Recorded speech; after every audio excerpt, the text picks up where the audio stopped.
বাংলাদেশের চলমান পরিস্থিতি নিয়ে আবারও উঠে এলো মার্কিন পররাষ্ট্র দপ্তরের সংবাদ সম্মেলনে। সম্প্রতি মার্কিন গোয়েন্দা প্রধান তুলসী গেবার্ড ভারতীয় গণমাধ্যম এনডিটিভিকে বাংলাদেশে সংখ্যালঘু নির্যাতন ও ইসলামিক খেলাফত প্রতিষ্ঠার প্রচেষ্টা সম্পর্কে সতর্ক করেন।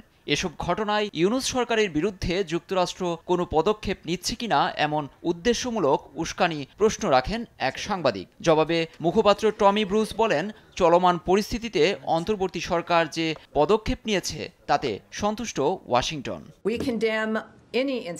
আমরা যে কোনো দেশের সংখ্যালঘু সহিংসতার ঘটনার নিন্দা জানাই। এছাড়া বাংলাদেশের জনগণের নিরাপত্তা নিশ্চিতে অন্তর্বর্তীকালীন সরকার যেসব গঠনমূলক পদক্ষেপ নিয়েছে সেগুলোকে আমরা স্বাগত জানাই। সবকিছু পর্যবেক্ষণ করে এখন পর্যন্ত আমরা এটাই দেখেছি। এমন কিছুই প্রত্যাশা করে যুক্তরাষ্ট্র। আশা করি আগামীতেও তা অব্যাহত থাকবে। নোবেলজয়ী প্রফেসর মোহাম্মদ ইউনূসের নেতৃত্বে বাংলাদেশের অন্তর্বর্তী সরকারকে প্রশ্নবিদ্ধ করতেই পররাষ্ট্র দপ্তরের নিয়মিত সংবাদ সম্মেলনে বারবার এমন প্রশ্ন ছুড়ে আসছেন এ সাংবাদিক। যদিও ঢাকা ওয়াশিংটনকে আশ্বস্ত করে আসছে যে দেশে জঙ্গিবাদের অস্তিত্ব নেই এবং সংখ্যালঘু নির্যাতনের বিষয়েও জিরো টলারেন্সে অন্তর্বর্তী সরকার। লুৎফর কবির, নিউজ ডেস্ক, দেশ টিভি।